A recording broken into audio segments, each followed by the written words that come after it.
That was your decision, Black Sam. You intelligent as a businessman, but you making dumb decisions. Everything around the Marathon Burger grand opening has been loud, tense, and full of debate online. One moment, people were celebrating the expansion of Nipsey Hussle's legacy, and the next moment, the conversation shifted into something way more heated. Recently, Wack 100 jumped straight into the discussion and openly called out Black Sam, pointing fingers over the chaos surrounding the incident at Marathon Burger that reportedly left one person who later passed away and several others injured. The situation quickly became one of the most talked about topics across hip-hop commentary spaces. Now, to be clear, a lot of the things being said are opinions and interpretations from different people watching the situation unfold. But according to Wack 100, the issue goes deeper than just one event. In his view, he believes Black Sam has been bringing unnecessary tension and attention to moments that were supposed to be positive milestones, especially when it comes to the opening of the Marathon Burger location. Sure. So sorry. We're not set now. Yeah, we got work for you. We got a lot of work for you. And that claim alone instantly sparked debate across the internet. One example Wack kept pointing to involves Rockstar 2800. According to the story being discussed online, Rockstar had stopped by the Marathon Burger spot just to grab food and support the opening. But things apparently turned tense when Black Sam confronted him.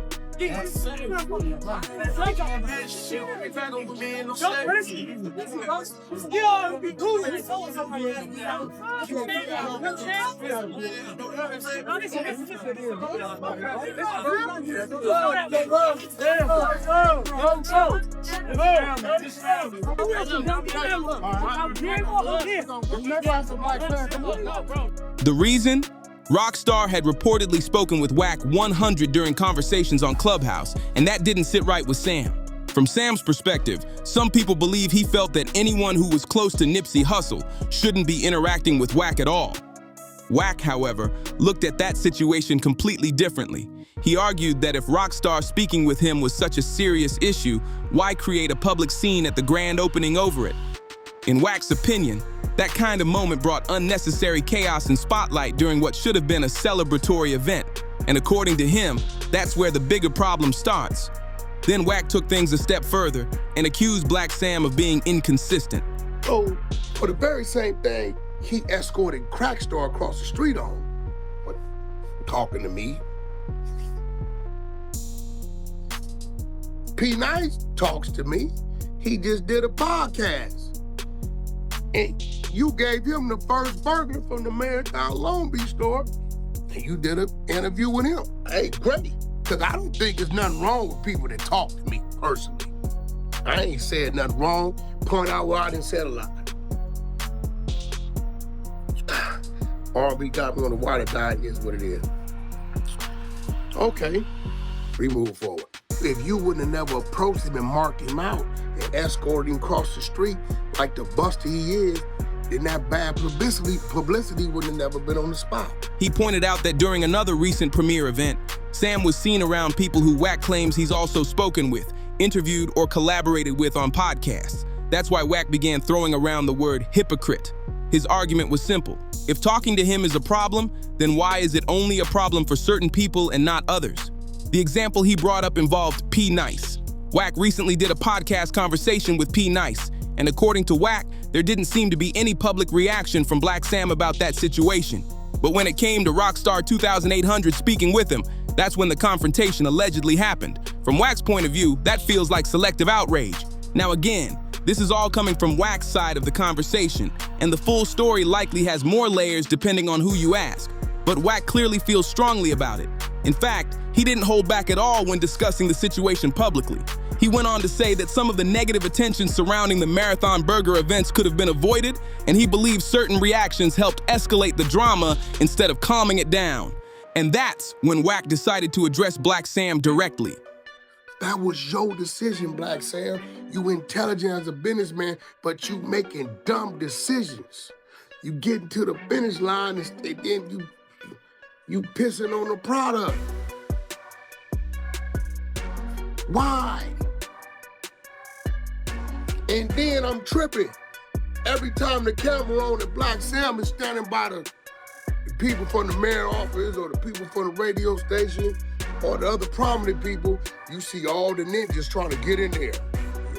Look, they security. But if you look at the thumbnail on this segment here, Black Sam is kneeling behind a car while shots being fired, and ain't none of the ninjas around. Ain't nobody like, damn, hold on. Cover Sam. During his remarks, he spoke openly and didn't soften his words at all. What he said next had people across the hip-hop community paying very close attention. When people look at this situation involving Black Sam, the reactions are split right down the middle. Some people believe he handled things exactly the way a loyal brother and leader would. Others feel the whole situation could have been handled differently, especially considering the level of influence and status he holds now. And that's where the debate really begins. One side of the conversation argues that Black Sam was simply trying to prevent problems.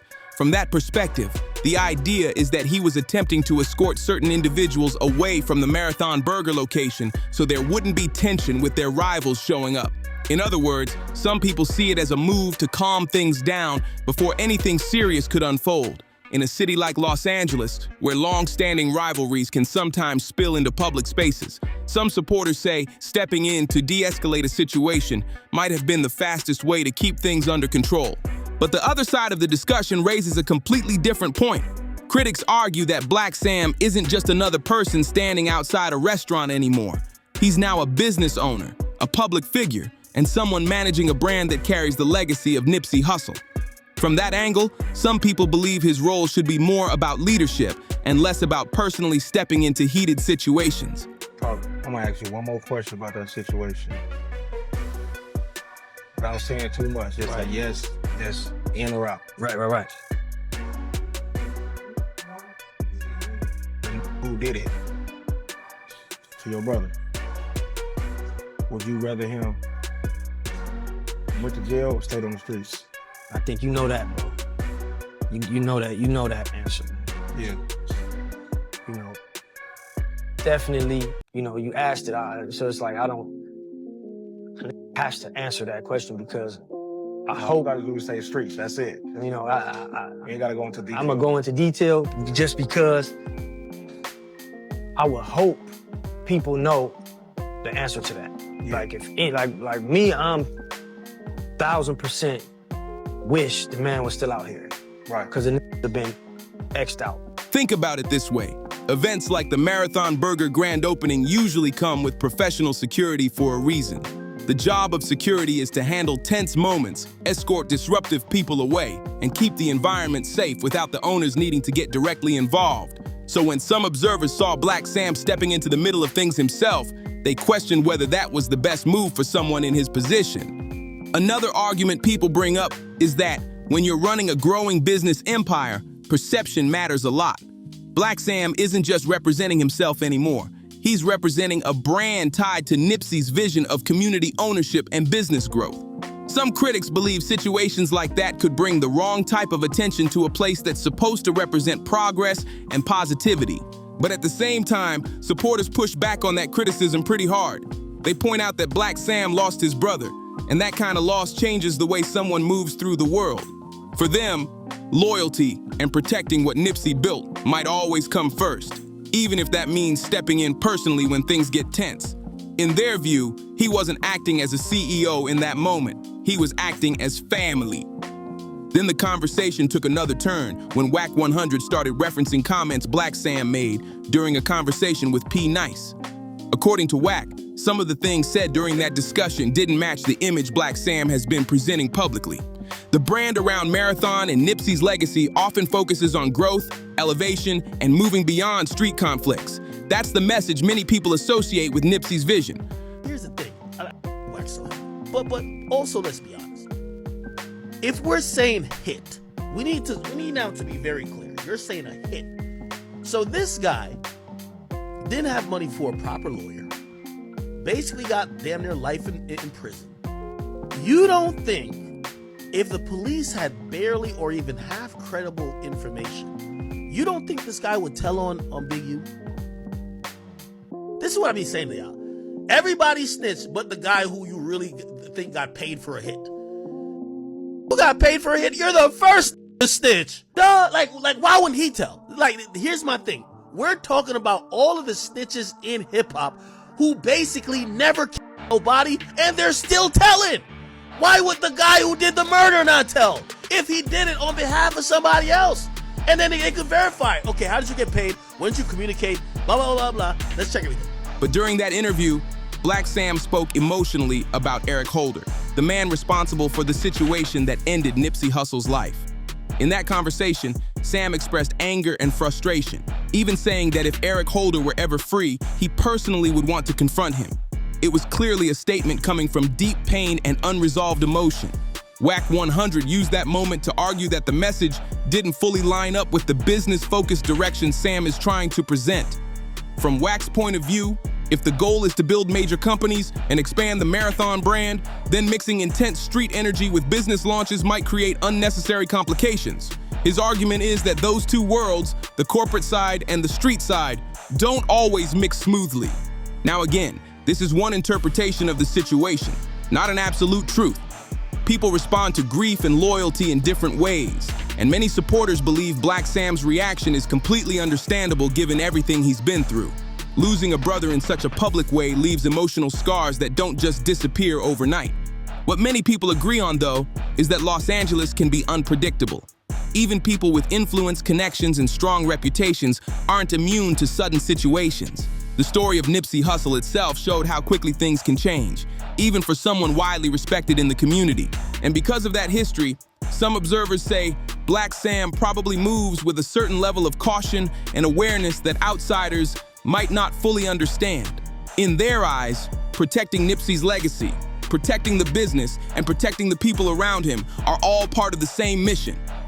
At the same time, critics argue that as the Marathon brand continues expanding, new locations, new partnerships, bigger business opportunities, the pressure to operate strictly as a business leader will only grow. Balancing those two identities, the street roots and the corporate growth, is something a lot of entrepreneurs from similar backgrounds struggle with. One thing most people seem to agree on, though, is this. The bond between Nipsey Hussle and Black Sam was real. Many fans believed they had each other's backs completely, and now that Nipsey is gone, some supporters feel Sam carries the responsibility of protecting that legacy almost entirely on his own. Whether people agree with every move he makes or not, the emotions surrounding this story show just how powerful Nipsey's impact still is. Years later, conversations about his vision, his business ideas, and the people closest to him still spark huge discussions across the culture. One thing that keeps coming up in conversations around this entire situation is the reality of how unpredictable Los Angeles can be. People who really understand the city keep repeating the same message over and over. Nobody is completely untouchable out there.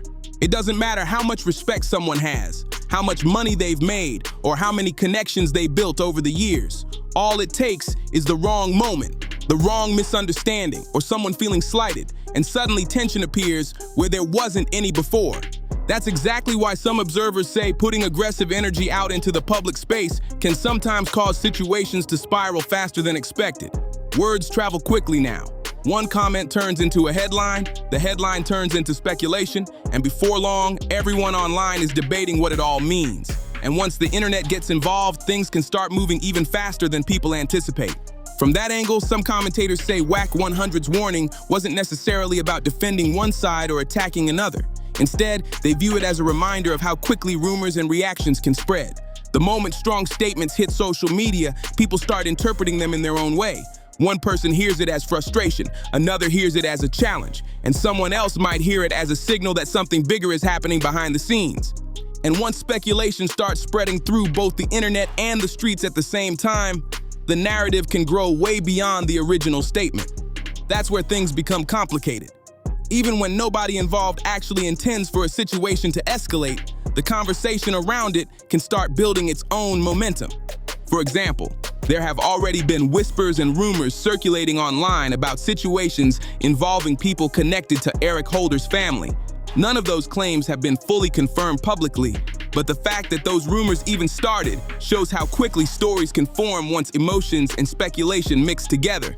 And when people begin feeling like they're being targeted or watched closely, that's when paranoia can sometimes enter the picture. That's one of the main reasons some voices in the community believe that leaders who are building businesses and expanding brands usually try to stay a few steps removed from street conflicts. The higher someone climbs in the business world, the more their words and actions are watched closely. And when you're carrying a legacy as powerful as Nipsey Hussle's, that spotlight becomes even brighter. Right now, Black Sam isn't just moving as an individual anymore. He's helping manage a growing business brand, opening new locations, and protecting something that represents years of hard work and community pride. The Marathon brand isn't just another business. To many fans, it represents ownership, independence, and the blueprint Nipsey always talked about. Because of that, expectations around Sam's role have naturally changed. Some observers believe he now carries the responsibility of balancing two worlds at the same time, honoring where he came from while also pushing the business forward into a much larger space. Of course, none of that means anyone expects him to forget what happened to his brother. Losing a sibling under those circumstances is something that stays with a person forever. The pain behind those emotions doesn't just fade away with time, and many supporters believe it's completely understandable that loyalty and frustration could still run deep years later. But at the same time, others argue that stepping fully into the role of a business leader sometimes means choosing a different approach publicly. When someone becomes a mogul opening multiple stores, creating opportunities, and expanding a brand, the pressure grows to keep the focus on growth and progress rather than past conflicts. Some commentators describe it as keeping several layers of separation between business leadership and street-level disputes. Not because the history disappears, but because protecting the future sometimes requires a different strategy. And in a city like Los Angeles, where tensions can shift quickly, that kind of distance can sometimes help prevent unnecessary problems. Now, when Black Sam spoke during that interview and said he would react strongly if Eric Holder were ever free, a lot of people believe those words came from a very real place. To many listeners, it didn't sound like someone performing for attention. It sounded like someone expressing deep emotion and loyalty toward a brother he lost. Some commentators even said they believed Sam meant every word he said. From their perspective, it didn't come across as empty talk. Instead, it sounded like raw honesty, the kind of emotion that people often feel when family is involved. Still, others point out that once those types of statements circulate publicly, reactions can start coming from people who feel defensive or concerned. That's where things sometimes begin to spiral into rumors, speculation, and people preparing for situations that might never actually happen. And once that cycle begins, controlling the narrative becomes extremely difficult. That's why some voices in the community keep encouraging leaders connected to Nipsey's legacy to keep the spotlight on business expansion, community impact, and positive growth instead of conflict. Another topic people keep bringing up is the crowd that appears at large public events like the Marathon Burger grand openings. These openings are meant to celebrate success and bring the community together. But the reality is that when an event is open to the public, anyone can show up. Supporters, fans, curious visitors, influencers, and sometimes people connected to long-standing rivalries can all end up in the same place at the same time. And once that many personalities gather in one location, controlling the atmosphere becomes much harder than it seems from the outside. That's why some commentators say the real control doesn't always come from who walks through the door. It comes from who is allowed into the inner circle around the brand. The people closest to the operation often have the biggest influence on the tone of the environment. Because of that, some observers believe that carefully selecting the people around the brand could help reduce tension moving forward.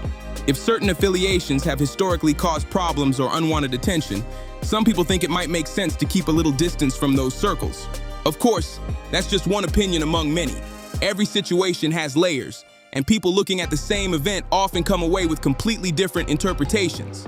That's why this conversation continues to evolve as more perspectives get added to the mix. At the end of the day, this whole story highlights how complicated things can become when street history, personal loyalty, public perception, and business expansion all collide at the same time. Nipsey Hussle's legacy still carries massive emotional weight, and everyone connected to that legacy continues to move under a spotlight that rarely turns off. Now I want to hear from you.